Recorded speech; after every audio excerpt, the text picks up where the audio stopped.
Welcome back to Zero in Michigan. Today on the show, we have with us Chris Lawrence. And I met Chris, he claims, December of 2021. I don't remember it that well, but he was reaching out, wanting to know about electric vehicles, and we met up for a coffee in Holland, Michigan. And then he kind of went off on his own. And before you know it, I see he's driving around in a Tesla Model Y. So I'll stop talking now and let Chris introduce himself and maybe let us know a little bit how you got into electric vehicles. Thank you, Karl. Larry, thank you for having me here on a sunny morning. Yeah. In Michigan. After the second snow apocalypse on Friday. Yeah. The second Friday was a snow apocalypse. So I'm a self-proclaimed nerd. I joined the National Guard when I was still in high school. They taught me how to fix satellite equipment, telephone equipment, vacuum tubes and transistors back in the 70s. And that led me into a career in the government. I learned a lot about power generation and phasing up generators with consumers' energy and things like that. And I've always just took towards technology. I built a little cat whisker receiver when I was young, and we worry about people listening to too much YouTube or something. I had a 7-transistor radio. When I could go to Radio Shack and buy a 9-transistor radio, I was on it. I needed those little 9-volt batteries, and life was grand. Along the way, we went out to Scottsdale, Arizona, to Phoenix, Arizona, and wound up at the Scottsdale Mall, Nancy and I, and her son's out there. He says, this guy named Elon and Tesla, this is 2016, they're going to have this $35,000 electric car. You'll never buy gasoline. Being from Michigan, I hadn't heard a lot about Elon and Tesla, which was becoming a bigger thing in the 2015, 2016 timeframe out on the West Coast. So here I was. I wind up in a sitting in the driver's seat of a Model S in 2016 in the Scottsdale Mall. They had a gallery in the Scottsdale Mall. It was a red one. Looked a lot like what Karl used to drive. And I was smitten with it. I was fascinated. Of course, you really can't see anything other than it's got a frunk and there's no technology or sitting on top of the battery. And my stepson, who's got a master's degree in electrical engineering, he was explaining all this stuff to me, and I'm just, wow, this is cool. But I'm a diesel nut. I'm a Chevy guy from 1931 was the first Chevy I drove around Dad's property just over and over again. And I saw the diesel as the most efficient thing. Okay, electric, but how does that work? And 2019 comes along and I find podcasts. Another person in my world says, hey, you got to listen to podcasts when you're out driving truck around. Okay, how does this work? And so I'm listening to podcasts and my interest goes from the craziness of different things. I just kind of focus on technology and I wind up hearing more about electric cars and batteries and lithium and they burn up and things are in the news and I'm trying to put 2 and 2 together. I do this for a while and then here I am driving a truck one day and I go past the Ford dealer and I had seen this Mach E on TV. Ford was advertising the Mustang and it comes through the smoke, the early ad, the dust, and here's this Mach E there. And for Ford to step out and they've got the Ford F-150, and then they've got the Mustang, and as far as I know, they don't sell anything else. Or that's the way they're perceived in a lot of worlds, that they've got this muscle car, they've got a pickup truck, and that's all Americans buy. And for them to be bold enough to say, hey, we're going to take one of those iconic images and retool it into an electric drivetrain, not a Prius drivetrain, not a hybrid, not a plug-in, not a Volt hybrid, but it was sitting there, and I parked the truck across the road where there was plenty of room in the street to get the truck off the road, and I run across and see a dealer. It turned out to be a young guy, and I don't remember his name, but he said, we can't sell it. Oh, And this is a courtesy vehicle. This is something that we have to keep in inventory. We have to drive people around with it so they get to see it, get to use it, get to feel it. We advertise it to the community because it's such new technology. Their thinking is we need to put people in the vehicle to experience it. Great. I want to experience it. Come back on Saturday. You can have it all weekend. Okay. So there I was Saturday morning, signed my life away, gave him a copy of my license. And I had this brand new June of 21 Mach E, 240-ish miles of range at the time, and about 60 some odd $1,000. So from what I had seen from Tesla.com, it was like a Model Y. Although I'd never experienced the Model 3 or the Model Y at that point. Took it home. We had a big weekend of, there's family in Montcalm County, there's family in Kalamazoo County, but down in Vicksburg. So that we have our use case could be 400 miles a weekend. I get the vehicle home. I unpack the charger in the back, the EVSE. I'll try not to call it a charger because I know better. The charger is in the car, not this box on this AC box on the wall. And it has a 220, what we call a NEMA 1450. And now I have 3 NEMA 1450s out in this one building. I have another one on another building because my welders, I bought the adapter, and so I can move welder around, and I'm using one plug. I can also plug in chargers, 220 EVSEs. I plugged this thing in overnight on the 110 that, hey, this fits in the wall. Next morning, it's been plugged in for 10, 12 hours. Next morning, there's like 50 new miles in it. It was at 100%. The dealer had kept it 100%. I didn't know anything about one pedal drive. So I wasn't operating the vehicle efficiently. My wife, Nancy, she's skeptical. She likes the fact that it's just super quiet. She was smitten with the idea that it's fairly quick. This is not a gas motor. This is not the spooling up of the Duramax. When I got the Duramax in 2015, our pickup truck, it was the 3rd fastest thing that Chevy built. There was the Corvette, the souped up Camaro, and the Duramax. You slip a Duramax into 4-wheel drive, nobody is going to beat you off the line unless it's electric. It's just quick. It tears up tires and whatnot. It doesn't roll coal. It doesn't, no black smoke. It's just the way the truck comes. It's fast and it's fun to drive, and it pulls a big trailer. And so I'm still in my diesel mode when I'm driving this Mach E, but the Army, it was good to me in different ways. It was interesting in other ways. And so my ears ring all the time with what's called tinnitus. I think I hear just ringing. I got it too.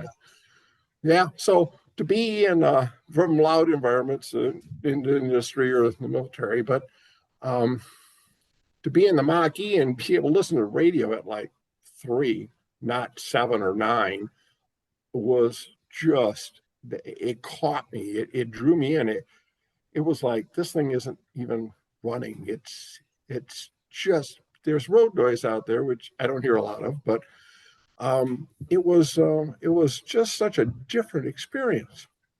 But once I plugged it in 110 and it put 50 miles in it overnight, I'm like, this will never work. We drive 400 miles in a weekend. You can't possibly keep up with this. Even though I had seen chargers at the Sam's Club in Portage out of Westnedge. There was, turns out they're Electrify America. I didn't even know what Electrify America was. I didn't know what Dieselgate was. I didn't know how this stuff was getting there.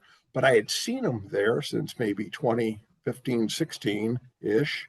So they've been there for years, and nobody was ever at them. It was, well, that's infrastructure for the future. What future? Nobody is using this stuff. So I'm driving the car around at Western, at K College. K College has got chargers.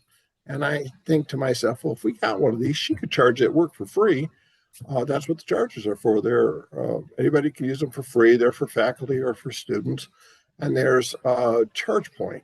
I know a charge point from Sikkim, and we go off, and I'm puttering with this car. I go on to Western's property. I find this app called PlugShare, and I'm looking at, okay, it's kind of showing me where chargers are. And there's one at Western.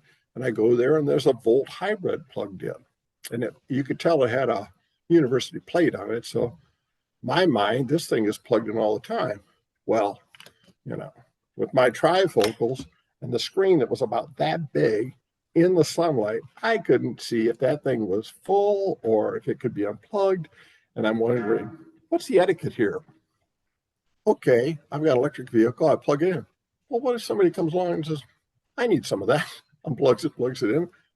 To me, it didn't seem like the right thing to do. There wasn't anything on the car like call this number if you need some energy, and we'll hash it out that my car is full. How does this work? And so I found the ChargePoint charger over at K College, and I plugged into that. Well, first off, I couldn't get the gizmo out of the charger. How does this work? It says charger's not online, not network. What does that mean?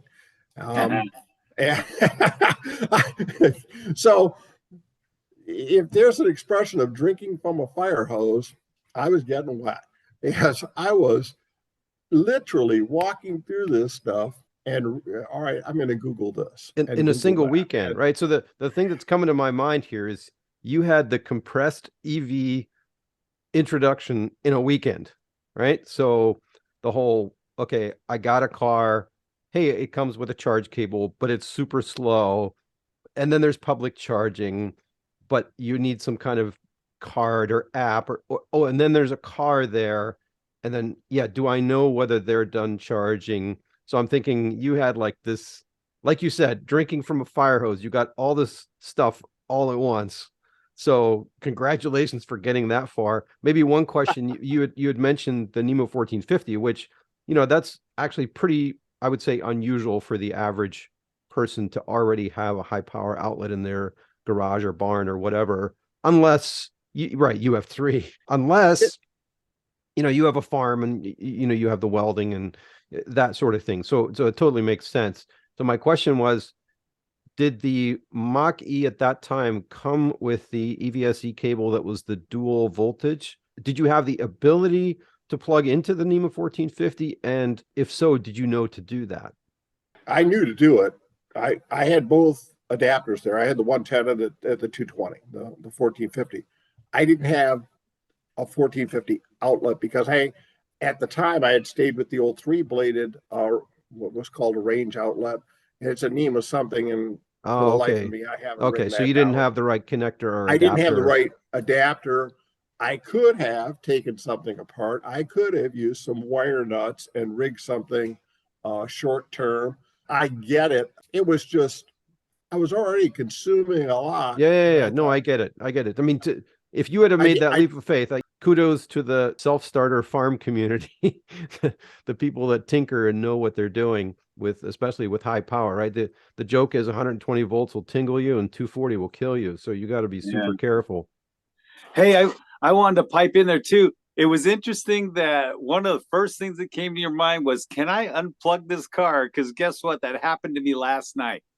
2 Model 3 Teslas and 2 of the new cool looking, I think it's the Kia, kind of a sports car. EV6? And so they were on either. What is it called, Karl? The EV6? I think it must be. Yeah, you see a lot of those now. Really good looking. Ionic. I saw an Ionic 5. But, and so they were on either side of me, and those turkeys unplugged me. They didn't need mine because there were 6 chargers. But I'm thinking it was 4 guys out with their rides, loving life. And then, here's Larry, with his hybrid plug-in. He doesn't even need the charge. They unplugged me when I was halfway through my charge, and I waited 3 hours. Uncool. Yeah, but it's ironic that Chris picked up on that right out of the gate. Was his first thought. Yeah. Etiquette, charging, right? And that's the whole, can I unplug somebody when I know that they're fully charged? Those are still discussions. You put that in a thread on social media, and man, it blows up because everybody's got their opinion on it. But anyway, we're digressing a little bit. So sorry to interrupt, Chris, but go on with kind of where you went next from this weekend.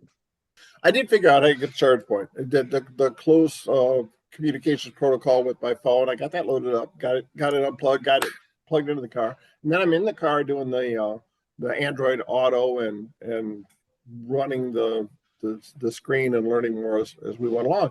And so we had the car for the weekend. I didn't even know about one pedal drive. The dealer had said something about that, so I wasn't using regen braking, and so we consumed a lot of energy without putting energy back. So it was okay. That's June. By October, we had ordered a Model Y, and so very compressed timeline from June to October to say we're going to commit to a Model Y, especially when someone in the other room there, she likes Mustang. She had history with Mustang growing up. Her brother had one. Mustang is Ford, the family, this and that. The Mustang came in blue. It didn't have the range, and you could not, and as far as I know today, you cannot put a trailer hitch, even third-party trailer hitch, on the Ford. There's something about it, just plastic back there or something. There isn't steel, I don't know, but you can't put a trailer hitch on a Mach E. And some would say that's a good thing because it's a Mustang. But you can get a trailer hitch on the Y. And we have bike rack, and I've even considered getting a light trailer to, could we use a trailer when we don't need the Duramax? So here we are. I'm going to give you some podcasts to add to the list because I'm listening to the unofficial podcast, Ryan McAfee. And I went back and I listened to all 300 episodes of the Tesla unofficial podcast. You'll have to send me that link. I'm not familiar with that, but we can put that in the show notes. Ryan McAfee, the daily or EV News Daily with, all pull back specific names and whatnot. Stu's EV Universe with Stu and Unger. And then there's Justin, I want to say that it's wrong, but EV Resource Podcast. I get you those names and those links. Yep. I'm consuming all of this, but the Ryan McAfee show is Tesla and Tesla this and Tesla that. And start to drink the Tesla Kool-Aid. It was a matter of we could get it in blue, we could get it with a trailer hitch. There's over-the-air updates, and it's 330 miles of range in 2021. And the Ford was like 240 miles of range with the big battery and this and that. So that was the tipping point by the range. But we also had the conversation, I say in my notes, the talk. How long do you wait? How long do you say, this is something new? Is the infrastructure there? We didn't understand completely. I think I did to a degree. The thing that you're going to charge at home. People say, how long does it take to charge? 8 seconds. You get out of the car, plug in the cable, walk away. It takes 8 seconds. And when you're out, it's ready to go. This thing gets laid down at night next to the bed, plugged in, get up in the morning, it's ready to go. At the end of the day, it's still at 50% or something.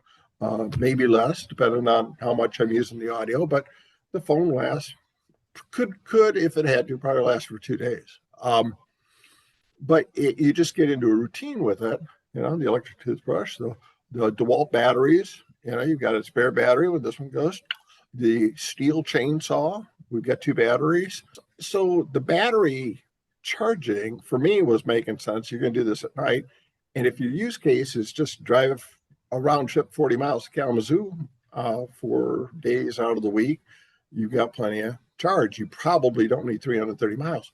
But if your use case is to go to Montcalm County and then go down to almost St. Joe County on a weekend, plus we've been remodeling, so Lowe's we know everybody at Lowe's and we just go there constantly. It depends on what you want to do. If we were like an old Leaf, Nissan or something like that, it would be craziness. We'd be charging all the time. But 330 miles, we really haven't supercharged. We've got over 10,000 miles on the car since October. We just don't do the public charging thing. We've done it twice, just so someone can feel comfortable. And I was like, okay, let's it's just back in, plug in, and it works. The supercharger is way cool. It goes on the credit card. You don't even notice it, type of thing. And then we live off 110 when we've been out on trips, so we just live off 110. So that may have taken me past my initial story, but it is really kind of a learning curve. And I'm putting things together, and I talk to her about them, and we come up with a plan. And the thing of it is, how did I meet Karl? Well, before you do that, I want to say I love hearing this journey. And you kind of did it on your own in a little bit of a vacuum with the internet, that sort of thing. But also wanted to loop back on what you said about your Tesla. Now, I just bought almost exactly the same car that you did, Tesla Model Y, with a trailer hitch in blue. And Larry and I, on our last podcast, we talked about charging networks and private charging networks. And one of the things that people get hung up on is this whole idea that you need to charge in public all the time, the gas station model. And as you said, you really don't. I mean, again, use case. If you're a road warrior, I get it. But if you're like the typical person that, goes through Monday through Friday and you're just driving locally, like you said, how long does it take you to charge? 8 seconds, because that's as long as it takes you to plug in and unplug. It's also the cheapest, by the way, right? So you're charging overnight. And then on the weekends, then maybe you go out and you supercharge or you use a DC fast charger. Our Model Y, I mean, we only got it like a week or two ago. It's got 900 miles on it now. I haven't supercharged a single time, and I've been to Grand Rapids 2-3 times. I went up to Ludington, regional trips, and I haven't really needed it. In fact, I haven't even charged the car to 100%. I've only taken it to 90%, and then I came back home with 30%. So I think that's super important. And also you learned this all on your own. Maybe before you go on, hindsight is 2020. If you had to do it all over again, what are some recommendations that you would give somebody who's just getting into the space and thinking about getting an EV? Like, where do you go first? I want to have like two answers to that. And you can never have, there's always the number one thing you do, and then you can't do the same thing. You can't do two things at the same time. Sure. If you've never experienced an electric vehicle, you need to drive one. Riding in one is cool. I remember riding in a Model S up in Holland, Michigan. We'll get back to that. But you need to experience it, and you need to do some research. Dad just the engine blew out of the Equinox. He got another Equinox. Dad's 88 years old. One of my sisters called me and said, "Don't push electric on Dad." And I said, No. Electric's not ready for Dad. It's not there yet. I mean, there are people in this world, and I won't mention any names. There are people in my family, and I won't mention any names, who put E85 in a non-E85 vehicle, who've put diesel fuel in a gas vehicle. Oh, ouch. Put gas. That's expensive.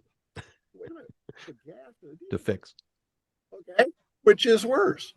Fortunately, on those two extremes, they started the hose and something clicked, and they said, wait a minute. With the E85, that was a full tank and it didn't hurt anything.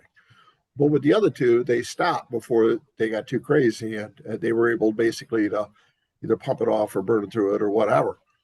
But just with that, that's not the high octane, low octane, who cares? It's not gasoline yet. When I went to Electrify America, I just whipped out my credit card, tapped it on the reader, plugged in the cable, and said, if you'd have preheated this battery. I said, no, I just want to test my CCS adapter. That's all I was doing. I put a few kilowatts in it. I was the only empty station, and I kept an eye out that if somebody showed up and needed that station, I was just going to uncouple and go before I put the 10 kilowatts in. It's almost like you have to take an interest in what you're doing. It's not quote unquote plug and play, other than you guys talked with Jeff Denoyer, who I consider a friend, and he seems as a dealer to be very on the leading edge of what dealers need to say to customers. So for someone to just show up at a dealership or say, I want an electric vehicle. At the dealership is one thing. If people are out on Carvana or buying a used Leaf or something like that, they know what they're getting into. There's a reason that they're looking for that. They've done some research. But if they're just buying it for the first time, they need to drive it. They need someone there to help them with, these are stalks, these are rolly buttons, and this is how you reset the whole machine. There are specific things between the brands. They're not all the same. When we had the Escape and the Duramax, a lot of the buttons on the steering column were very similar, but you can't say that about the Mach E and the Model Y. There's not a lot of similarity there, partially because Tesla's kind of doing their own thing, which is great. They are setting some standards, and yet others have leapfrogged them in some ways with some of their technology. You need to drive the thing, and you need to do some homework and understand a few of these things. I think you also need to be prepared to be frustrated. I think you need to have a tolerance, open-mindedness of things might not work like they do on, like you just saw a thing play out on Google or Facebook or whatever. It went like this, and you get to the thing and it said, why didn't you precondition your battery? Well, I don't do this. And you're like, what does that even mean? Right. So exactly. When was the first time you heard this term? Case in point. Sometimes she works from home. I get to drive her car. We don't. So wait. The Model Y is her car. Just wanted to establish that it's her car. So when she works from home, I get to drive her car, and I'm thrilled about that. Nobody should let me drive that car. It's just too fast. Regardless, I get in that car and the seat didn't move. What is that? What is he talking about now? With a Tesla, you have driver profiles. When you get near the vehicle, for me, it goes to easy entry and the seat goes all the way back. When I get in it, get the seatbelt on, put my foot on the brake to throw the stalk into reverse, the seat moves to my profile. The car wasn't doing that.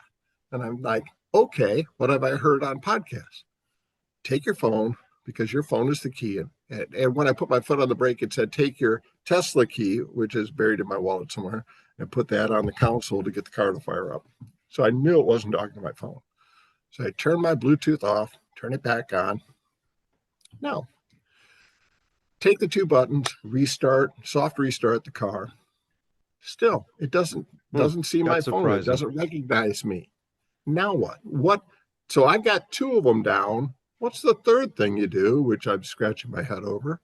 And it comes to me, hey, when I look at my phone, I've always got the start bar or whatever at the top of the screen. And there's no Tesla app running on the phone. So I go on, I start up the Tesla app on the phone, boom, the seat moves, we're happy again. So it was the phone.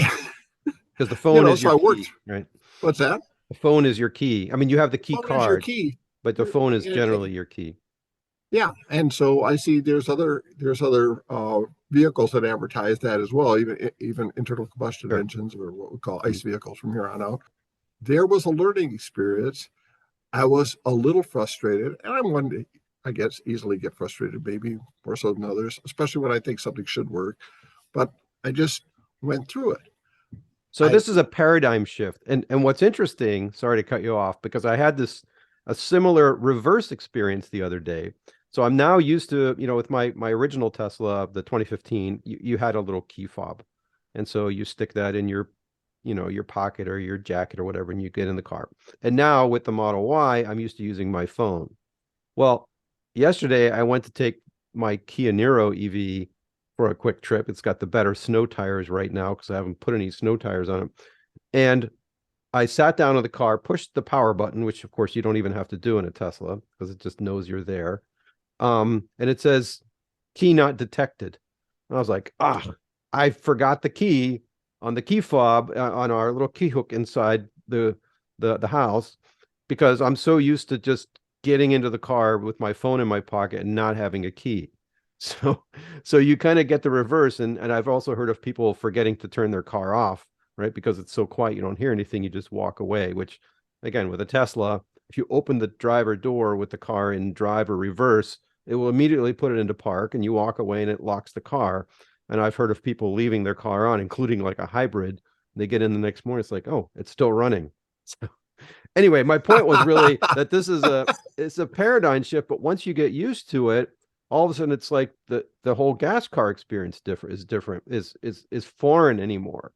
You know, my daughter has, I love this story. My daughter has a Chevy Volt, the plug-in hybrid. The first year she had it as a student, she would plug it in every night into level 1 and, you know, just trickle charge overnight, but she wasn't driving more than 20, 30 miles a day. Well, it took her from August to November to burn through that tank of gas, 10 gallons. And in November, I got a frantic phone call from her. Said, Dad, I'm at a gas station. I don't know how this works. Right. So this the whole reverse thing. So my kids never learned to pump gas. So anyway, I just wanted to call that out because of, you know, you're talking about also pushing both steering wheel buttons. I don't think people know what that means. Or on the Tesla, That's a Tesla thing. it's a That's soft reboot. So if you get some weird for Tesla. glitches, right, for Tesla, and like I had it the other day where I don't know, my Spotify wasn't connecting right or something. I rebooted my phone, that still didn't do it. So I was driving, literally driving on the highway, and I do this soft reset, and the car has redundant systems. It will not stop the car. In fact, it stayed in autopilot, which surprised me. And then it takes about, I don't know, 2 minutes, and it walks through the whole reboot system and starts your climate control over again. And it even had my GPS, all that stuff was still when it came back up, and my Spotify was working again. So anyway, you mentioned the 2 steering wheel buttons, and I wanted to call that out, what that even means. Well, I want to add in, Karl, too, with your daughter, just in defense. They hide the gas door button from you. They do. It's a little weird. Yeah, it's not obvious. So in defense, there's a well, learning curve. That wasn't the problem. She found it, but she knew how to operate the pump in the sense that to swipe the credit card, because that's intuitive. That's what you and I talked about last time, Larry, about, you know, EV charging should have that capability of just putting in a credit card. You shouldn't need a membership or an app or whatever. But that's an aside. Yeah, that's an aside. But what the issue for her was, she put the nozzle into the receptacle in the Volt, and it kicked back. So it was a very sensitive pump. You know, if you pump too fast, sometimes the gas comes sloshing back. And of course, it has that safety feature to cut off the little pump handle. And I guess this particular pump was super sensitive, and it kept doing it, and she was freaking out. It's like, I must be doing something wrong. She didn't know that one was particularly sensitive. She just figured she didn't know how to pump gas correctly. Then she ended up going to a different gas station. It worked fine. But, you know, she called me crying, like, I'm doing something wrong and I need gas, you know. It requires just a little patience, a little open-mindedness, and you're learning a new technology. We've talked, I think maybe on one of your podcasts, we were talking about chargers. What was it like when horses, and now I had a 31 Chevy. Dad had a 29 Model A, and he's given it to me, and it's out in the shed here. So I have a vehicle that'll be 100 years old. When I was at the Gilmore Car Museum giving my pitch about electric vehicles, which we may talk about in a different podcast, I said, maybe I'll electrify that Model A. And somebody stood up in the back row and said, no. I'm like, hey, I was just kidding. But back in the day, there was visible gas pump, and the service stations would pump the gas, and then it would bleed off in gallons into your vehicle, and that's what you paid for. Well, pump that gas up in there, let the sun shine on it. It expands from 9 gallons to 10 gallons, and you sell the customer less than a full credit, if you will. And so there were growing pains with people who were trying to see an advantage in their direction, if you will. It's kind of where we are. In a sense, there are people who install chargers and then don't maintain them. There are people who park in front of them. We're going to evolve into something different. Yeah. But we've gone past the tipping point. Bloomberg and others have said 5% of new vehicles are electric as of last year. It's going exponentially in some places. There are people around the world who are saying no new internal combustion in 2030, not 35, and 2035. And there are states and cities, and I Well, guess and adoption goes through an S curve, right? So if you've ever seen an adoption curve, when you go from 0 to 100% adoption and then over a timeline, there's a guy, Tony Seba. He calls himself a futurist. He talks about disruption in the market, and it happens with every technology, right? One of the things I always ask when I go into an EV 101 presentation is, okay, everybody show me your BlackBerry and your flip phone. Right, Right. right. And then there's like chuckles. And it's like, well, the same thing happened with horses to cars. Right. And Tony Seba shows this really great in one of his talks. 1900, New York City, Fifth Avenue, the picture, show me the car. Yeah, there's one car and everything else is horses and carriages. And I don't remember exactly the year. I think 15 years later. It's not a long time. But Same shot, essentially, not quite. Show me the horse. And because it's full of cars and there's one horse and carriage left. So we're on this adoption S curve. And what we're seeing right now is we're seeing this accelerating. We're seeing the year over year growth, 50%, 70%. And now it's becoming meaningful. But as you said, we are still challenged with some of the growing pains. The thing that reminded me when you said the little gas, glass container and you're filling it up and now they sell you that. Well, to me, that sounds almost like charging by the minute or by the hour, right? Where I think there's still this perception out there you can't sell by the kilowatt hour, or that, you're not permitted to because of the utility and reselling it. It's not true in Michigan, by the way. The MPSC has already ruled that. And to me, charging by the kilowatt hour, which is the unit of energy, is always the better way to go.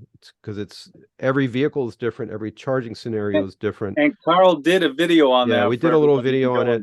And there's some further discussion there, like, well, when the car's done charging, then you're not getting charged any more money, and theoretically somebody could just sit there. But that you can handle with idle fees, right? So once the car is done charging, then it's like, okay, we're going to start to hit you now with a per minute fee. The basic message we're driving at is charge and then get the heck out so that we free up the charger. So, those are the kind of things that are still evolving in the charging infrastructure. So, and it's ironic, right? At a gas station, who's going to just leave their car in front of a gas pump after you've filled it up, right? People do, right? They fill up and then they hang up the nozzle and then they go inside and go buy a Slurpee or something. And exactly. I always find that annoying, but here we are. Or they pull into the gas station and just walk in because the closest parking spot is next to a pump to get to the door, or there's a shelter over it. Mm-hmm. Yeah. There's a whole other talk about why the heck are chargers out in the middle of nowhere? Why aren't they pull through? Why aren't there solar panels with every charger? Every charger should have solar panels over it. It's just in 10 years, I guess. So we got a bunch of rabbit holes we could go down here on. Yeah. Final thoughts again for if I think you had some other thoughts about for new people that are getting into it. You said, drive it. Butts and seats is what we call it. And I also have to say a corollary of that is don't just ride, get behind the wheel. So whenever I have the opportunity where somebody says, hey, can I take a ride in your vehicle? And I said, no, yes, you can, but I really want you to get behind the wheel. And that's what happened to me. When I first moved to Kansas City from Germany, there was a house across the street where a guy had a Tesla. And I just started talking to him, right? And he's like, oh, you've never driven one? You've never ridden in one? Here, let's go. And he walked to the passenger side. I'm like, wait, whoa, you're letting me drive your $70,000 car? Oh, yeah, you got to experience it. So to me, that's an important point. Butts and seats, and then do a ton of research. You used the phrase use case. That to me is huge, right? Because you get this question in this space all the time. What EV should I buy? Well, it really depends on you, right? If you're a single person and you're only ever commuting 10 miles, my Nissan Leaf was perfect for that, right? It was cheap to operate. My employer had free charging. I could easily charge. But if you're a road tripper and you need to tow a trailer, like you said, that's a different discussion. Now you need to look at a whole other host of vehicles. Do you need to put a car seat in it? All these sorts of things. So that's something that people have to work through on their own. And then they can say, okay, here, EV community, here are the things that I need to do. I need it to have this many doors. I have kids with car seats. I want to put a bike trailer on it. I want to put a roof rack. I want to do all these things. And now what's out there on the market? Is there anything on the market that will suit that need? I know I've bought my last diesel farm truck. I know it. But there's still use for it, right? So if somebody comes along and says, no, hey, that's not where I was going. No, for you, right? Right. Well, it pulls a Caterpillar around. It pulls our fifth wheel around. It pulls a triple axle dump trailer. Right. And that's I'm at 29 to 31,000 pounds on a 1-ton truck.